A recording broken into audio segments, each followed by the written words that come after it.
हजारों की संख्या में आए हुए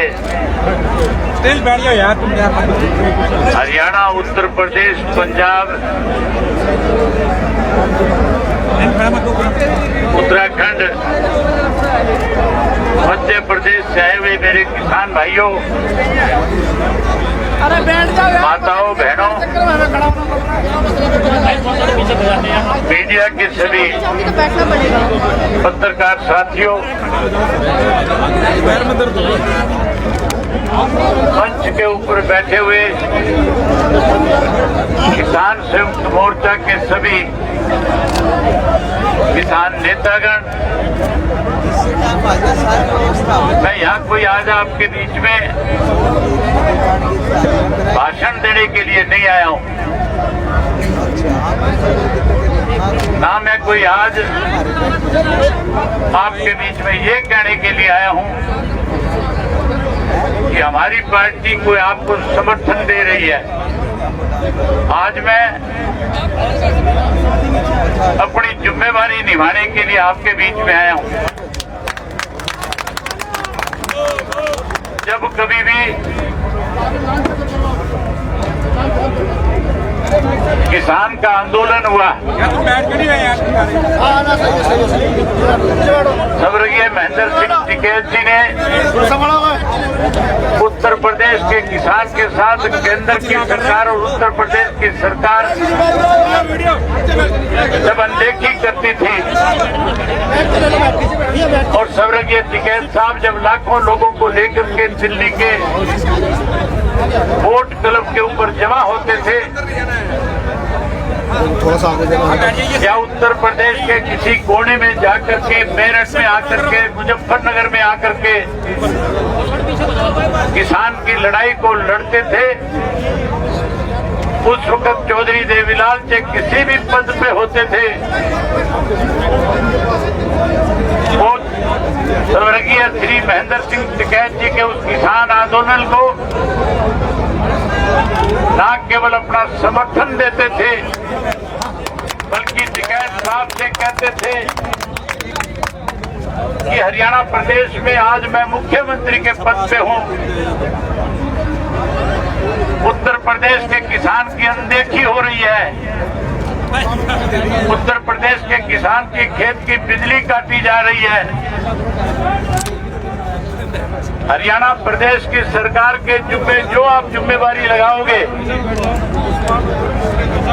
चौधरी देवीलाल टिकैत साहब से कहते थे कि मैं उस जिम्मेवारी को पूरा करने का काम करूंगा। और उस आंदोलन को तब तक हम अपनी पार्टी की तरफ से ताकत देते थे जब तक उत्तर प्रदेश के किसान को न्याय नहीं मिल जाता था। पूरे देश और दुनिया में टिकैत साहब की और चौधरी देवीलाल जी की जो दोस्ती थी, जो उनका संघर्ष था, आज भी पूरी दुनिया उसको अपनी आंखों से आपके सामने हजारों की संख्या में आए हुए हरियाणा के लोगों ने इस बात को साबित कर दिया कि हम उस दोस्ती पे आज फिर मोड़ लगाने के लिए आए हैं, जहां 27 तारीख को इसी बॉर्डर के ऊपर हजारों लोगों के बीच में टिकैत साहब 26 जनवरी को जो दिल्ली के अंदर दिल्ली की केंद्र की सरकार ने आरएसएस के लोगों को उस आंदोलन में कहीं किसान की पोशाक पहना करके उस आंदोलन को खत्म करने की जो साजिश रची थी, उसके बारे में टिकैत साहब बैठे हुए किसानों को जब संबोधित कर रहे थे, जब सारी बात उनसे बता रहे थे, मैं सोशल मीडिया पे देख रहा था कि हजारों पुलिस के कर्मचारी जो शांति से आंदोलन चलाने का काम कर रहे थे, किसान उनके चारों तरफ आकर के खड़े हो गए थे और बारी बारी कह रहे थे कि हम टिकैत साहब को गिरफ्तार करने के लिए आए हैं और टिकैत साहब भी अपनी तरफ से लोगों को संबोधित करते हुए कह रहे थे कि हमने किसी तरह से विरोध नहीं करना,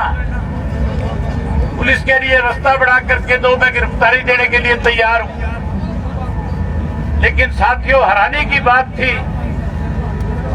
जो काम प्रशासन का है,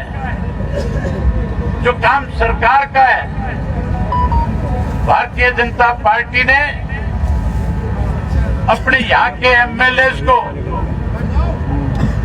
सैकड़ों की संख्या में बदमाशों को साथ लेकर के किसी पुल के नीचे, जिन्होंने यहाँ के डीएम को और एसपी से कहा था कि अगर आप इनको यहाँ, पहले तो आप इनको यहाँ से हटाओ, अगर आप नहीं हटाओगे तो वो बदमाश किस्म का एमएलए अपने साथ हथियारबंद लोग लेकर के जो यहाँ आया था, जो कह रहा था कि अगर आप इन्हें नहीं हटाओगे तो फिर हम इनको हटाने का काम करेंगे। मैं आज उत्तर प्रदेश के मुख्यमंत्री जी से कहने के लिए आया हूं कि मुख्यमंत्री जी, इस किसान के साथ बातचीत के जरिए तो आप इस आंदोलन को खत्म कर सकते हो, लेकिन आप अपनी पार्टी की, अपनी सरकार की तरफ से कहीं कोई दबंगई दिखा करके, कहीं कोई लाठी और डंडा दिखा करके, बंदूक दिखा करके अगर इस किसान आंदोलन को कुचलने की चेष्टा करोगे, अगर इस किसान आंदोलन के साथ कोई छेड़खानी करोगे, तो यहाँ केवल उत्तर प्रदेश, हरियाणा और पंजाब का किसान नहीं, बल्कि पूरे देश का किसान आकर के जहाँ आपकी सरकार का तख्ता पलट करने का काम करेगा, वहीं किसान अपनी इस लड़ाई में केंद्र की सरकार को कृषि के तीनों काले कानूनों को खत्म करवाने के लिए, इन कानूनों को न केवल खत्म कराएगा, बल्कि इस देश का किसान कैसे खुशहाल हो, इसके लिए केंद्र की सरकार को नए कानून बनाने पे मजबूर कर देगा। देश के प्रधानमंत्री ने सत्ता में आने से पहले कहा था कि अगर मेरी पार्टी सत्ता में आई तो उन्होंने कहा था कि मैं किसान को खुशहाल कर दूंगा, किसान का कर्जा माफ कर दूंगा।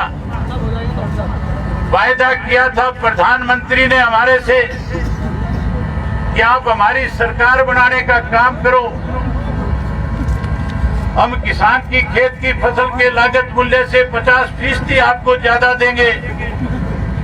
वायदा किया था इस देश के प्रधानमंत्री मोदी ने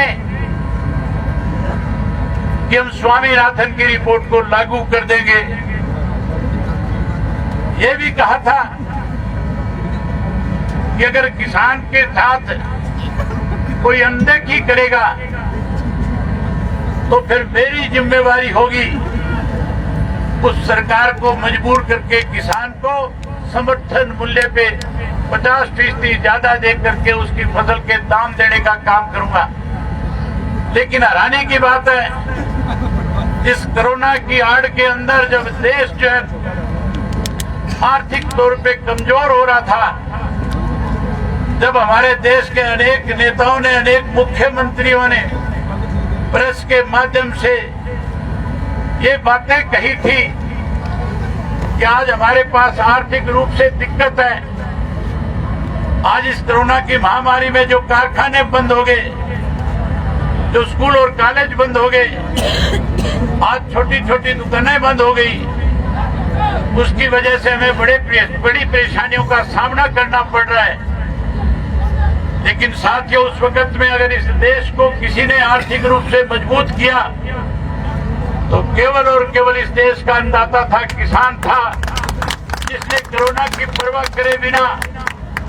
लगातार अपने खेत में जाकर के अपनी फसल की उपज को और ज्यादा मेहनत के साथ उस फसल को पका करके न केवल देश के गरीब आदमी का, देश के आम आदमी का पेट भरने का काम किया, बल्कि देश के प्रधानमंत्री ने समय में ये बात कही थी कि आज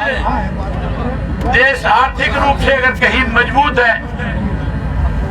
तो उस मजबूती में सबसे ज्यादा बड़ा योगदान देश के अन्नदाता का है, किसान का है। किसान ने इस देश को आर्थिक रूप से मजबूत किया। कोरोना की आड़ में हमारे देश के प्रधानमंत्री ने 3 कृषि के ऐसे कानून बना दिए जिसकी वजह से आज हमारे 5 वर्ष के नन्हे मुन्ने बच्चे से लेकर के 55 वर्ष के बुजुर्ग तक को अपना घर बार, खेत, परिवार सब छोड़ करके इस सरकार के खिलाफ दिल्ली के चारों तरफ धरने पे बैठ करके इस सरकार को शांत प्रिय ढंग से आंदोलन को चला करके बारी बारी सरकार के बुलावे पे किसान नेताओं ने जाकर के इन काले कानूनों के बारे में बड़ी खुल करके चर्चा करी। लेकिन भारतीय जनता पार्टी की सरकार ने कैसे आंदोलन खत्म हो इसके लिए इसको लिंगर ऑन करने का काम किया, लंबा करने का काम किया। जब किसान ने लिंगर ऑन होने के बाद, लंबा होने के बाद भी कहीं विचलित नहीं हुआ, कहीं उसने अपने जिम्मेवारी को किसी किस्म की कमी नहीं आने दी, तो केवल उनके ऊपर ये आरोप लगाया गया कि इस आंदोलन में तो ऐसे लोग इसका हिस्सा बन गए जो उग्रवाद से जुड़े हुए हैं। किसान को खालिस्तानी कहा गया, किसान को उग्रवादी कहा गया। इस देश के किसान के खिलाफ जो नेता हमारे थे, जो इस आंदोलन को चला रहे थे, दिल्ली की सरकार ने 26 जनवरी के दिन जहां गणतंत्र दिवस की परेड के साथ एक पर्व के रूप में जिसे मनाते हैं, उस दिन हम तो इसको पर्व के रूप में मना रहे थे, लेकिन भाजपा वाले साजिश रच करके किसान के खिलाफ डकैती के, चोरी के, लूटपाट के मुकदमे जारी कर रहे थे। किसान किसी के डकैती करता नहीं, किसान कभी किसी के साथ पहले छेड़खानी नहीं करता। मैं सरकार से कहने के लिए आया हूं, आप लोगों को आश्वस्त करने के लिए आया हूं, बताने आया हूं, हरियाणा का एक एक व्यक्ति जिस सरकार ने आपको छेड़ने की कोशिश करी है, जो आज आपको दबाने और कुचलने का प्रयास कर रही है, सरकार को चेताने के लिए आए हैं कि किसान पहले किसी को छेड़ता नहीं। अगर किसान को कोई छेड़ने की कोशिश करता है तो किसान उसको छोड़ता भी नहीं। हमने बहुत सारी ऐसी सरकारें देखी है जिन सरकारों ने किसानों के खिलाफ इस तरह की भूमिका निभाने की कोशिश करी। उन सरकारों को भी सत्ता से सत्ता मुक्त होना पड़ा था। आज अगर किसान के साथ भारतीय जनता पार्टी की सरकार इस किस्म की कानून बना करके उसको दबाना चाहती है, खत्म करना चाहती है, तो मैं एक बात खुल करके कहना चाहूंगा प्रेस के साथियों से, जिस दिन भी लोकसभा का चुनाव होगा, जिस दिन उत्तर प्रदेश के अंदर विधानसभा का चुनाव होगा, या जहां जहां भारतीय जनता पार्टी की सरकारें हैं, जहां जहां पे आज ये हुकूमत में बैठे हैं, वहां जब भी चुनाव होगा, हर हालत के अंदर भारतीय जनता पार्टी धराशायी हो जाएगी और किसान के बच्चे, किसान का बेटा उन प्रदेशों में मुख्यमंत्री के पदों पे बैठ करके किसान की समस्या को दूर करने का काम करेगा। ये देश किसान का है। इस देश को जब भी कहीं किसी मुल्क में जाकर के चर्चा होती है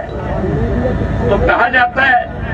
कि भारतवर्ष अकेला एक ऐसा देश है जो केवल कृषि पे निर्धारित करता है, जिसे कृषि प्रधान देश माना जाता है। साथियों, देश के राष्ट्रपिता महात्मा गांधी ने जब देश आजाद हुआ था तो कहा था इस देश का भविष्य जो है गांव के बीच से होकर के जाएगा। जब इस देश का किसान खुशहाल होगा तो ये देश खुशहाल होगा। आज इस देश के किसान को मारने की साजिश रची जा रही है। आज उसे खत्म करने के लिए इस तरह के काले कानून बनाए गए कि कल वो अपनी भूमि बेचने पे मजबूर हो जाए, कल बड़े बड़े कॉर्पोरेट हाउस जो है उसकी जमीनों पे कब्जे कर ले, कल वो अपनी फसल की कीमत अपनी मर्जी से तय करने के बजाय सस्ते में उन पे बेचने को मजबूर हो जाए। लेकिन शायद इस सरकार में बैठे लोगों को इस बात का अंदाजा नहीं है कि आज देश का किसान जाग चुका है। आज इस देश के किसान के घर में पैदा हुआ नौजवान बच्चा जो पढ़ा लिखा है, जो इस बात को अच्छी तरह से समझता और जानता है कि किस तरह से सरकार आज तेरे को राजनीतिक तौर से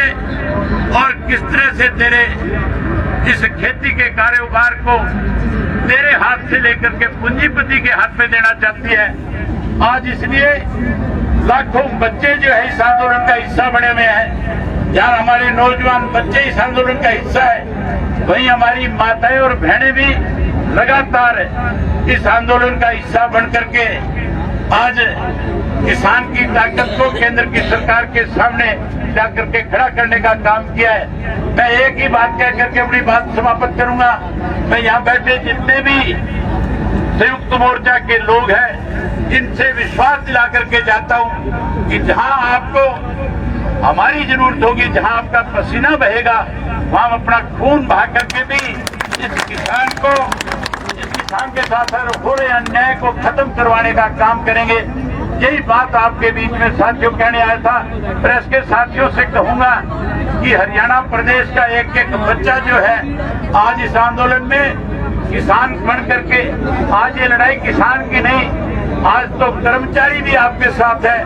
आज व्यापारी भी आपके साथ है। आज साथियों छोटे छोटे दुकानदार जो कहीं अपना छोटा मोटा सामान बेच करके अपने बच्चों को पालने का काम करता है, वो भी आज आपके साथ है। ये आंदोलन पूरे देश का आंदोलन है। ये आंदोलन विश्व का सबसे बड़ा आंदोलन है। आज पूरी दुनिया की निगाहें आपके ऊपर लगी हुई है। मैं उम्मीद करूंगा कि पूरी दुनिया जहां आज आपको सपोर्ट कर रही है, आप इस आंदोलन को शांति प्रिय ढंग से चला करके केंद्र की सरकार को मजबूर करने का काम करोगे। आपने मेरी बात सुनी, आप सबका बहुत धन्यवाद। वाहिगुरु जी का खालसा, वाहिगुरु जी की फतेह। मोदी ने जो वायदे देश के किसान के साथ किए थे, उन वायदों को पूरा करे, इसके लिए लगातार आज 2 महीने से ज्यादा समय हो गया, अलग अलग जगह पे बैठ करके जहां विरोध कर रहे हो, वहीं सिंगू के बॉर्डर पे, वहीं उसके साथ साथ गाजीपुर के बॉर्डर पे,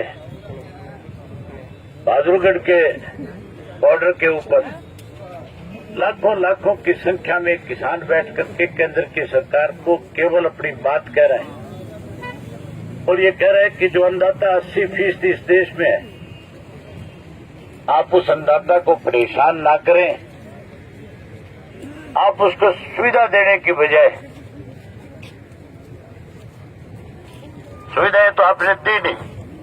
नई परेशानियां खड़ी कर दी। इसके लिए लगातार आप लोग जो है सरकार को आगाह कराने के लिए इकट्ठे होते। बड़ी हैरानी की बात है, हमारे प्रदेश का मुख्यमंत्री कैसे इस प्रदेश के अंदर लोग आपस में लड़े, कैसे प्रदेश के हालात खराब हो, इसके लिए लगातार कोई ना कोई योजना बनाता रहता है। पहले तो किसानों से छेड़खानी करने के लिए कैमला गांव में आया, वहां जब लोगों ने विरोध किया तो फिर इस 26 जनवरी की आड़ में जहां केंद्र की सरकार ने स्वयं सारी शरारतें करी, सोशल मीडिया के माध्यम से सारी बातों की जानकारी पूरे देश के लोगों तक पहुंची, इंटरनेशनल लेवल पे जब इनका असली चेहरा सामने आया तो कैसे लोगों का ध्यान बांटा जाए, इसके लिए नाम तो दिया कि आम लोग हैं जो विरोध करने के लिए आ रहे हैं। जो गांव के लोग हैं, कहा कि गांव के लोग जाकर के स्वयं धरने खाली करा रहे हैं। गांव के लोग नहीं थे, ये सारे के सारे सरकारी कर्मचारी थे, ये भाजपा के पेड वर्कर थे, ये केवल माहौल खराब करके हमारे बीच में मतभेद पैदा करना चाहते थे। मैं बधाई देता हूं करनाल जिला के किसान भाइयों को कि जहां हजारों की संख्या में पुलिस खड़ी करके कहीं आपको कमजोर करने की कोशिश करी, आपने उससे बड़ी संख्या में इकट्ठे होकर के उस मुख्यमंत्री को एक बार फिर सबक सिखाने का काम किया जो आपको लड़ाने की कोशिश कर रहा है। साथियों, जब जब भी इस किस्म के आंदोलन होते हैं तो सरकार को आंदोलन करने वाले लोगों की बात को स्वीकार करना पड़ता है। हम कोई नाजायज मांग नहीं कर रहे, हम तो देश के प्रधानमंत्री से एक ही बात कह रहे हैं कि किसी भी संगठन ने आपको आकर के नहीं कहा था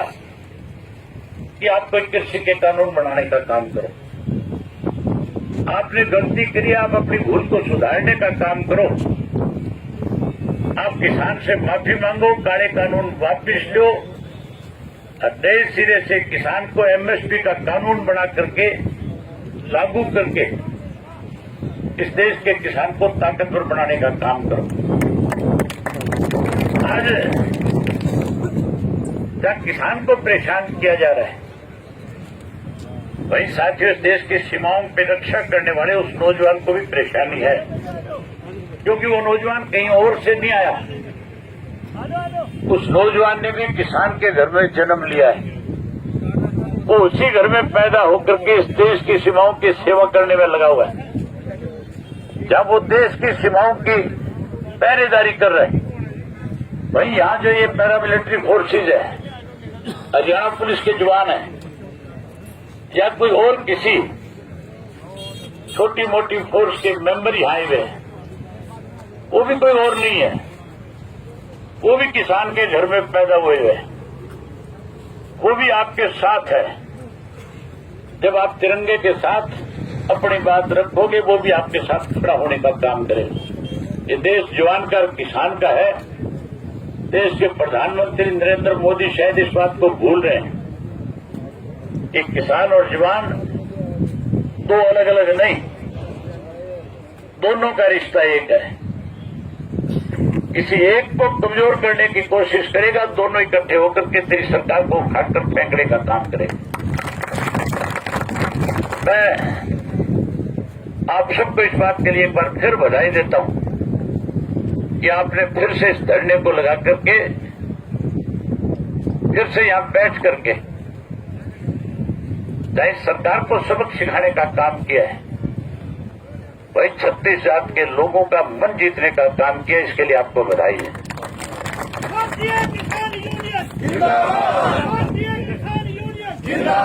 अगर दोबारा फिर से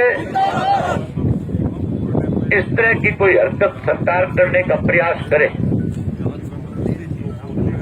तो मैं अपने पार्टी के साथियों की विशेष रूप से जिम्मेवारी लगाना चाहूंगा। चौधरी देवीलाल ने सदा किसान के साथ खड़ा होकर के उनको न्याय दिलाने का काम किया, उनकी लड़ाई लड़ने का काम किया। अगर फिर कोई उस किसान को परेशान करे तो आपको आधी रात को भी उनके बीच में आकर के खड़े होकर के इस लड़ाई को लड़ना पड़े तो उसमें जाने की जरूरत नहीं। जहां मेरी आप जरूरत समझो, मुझे आधी रात फोन कर दियो, मैं आपके बीच में आपके साथ खड़ा मिलूंगा। मुझे आगे जाना था नहीं, मैं आपके धरने में बैठ करके लंबे समय तक आज आपके साथ रहता, लेकिन मुझे गाजीपुर जाना है और गाजीपुर जाकर के जहां टिकैत साहब के साथ बदसलूकी करने का काम वहां की पुलिस ने किया, बाकी सरकार और प्रशासन ने किया, आज हम वहां ये विश्वास दिला करके आएंगे कि लड़ाई अकेले टिकैत साहब की नहीं है, ये लड़ाई इस देश के किसान की है और इस सरकार ने देश के किसान की पगड़ी पे हाथ डाला है। हम तब तक इस आंदोलन को जोर से चलाने का काम करेंगे जब तक देश का प्रधानमंत्री इसके लिए माफी ना मांग ले और ये काले कानून वापिस ना ले ले। आपने मेरी बात सुनी, आपका बहुत धन्यवाद। आपसी भाईचारा देखिए बैठे रहे हम बैठ जाओ, हम साल देंगे और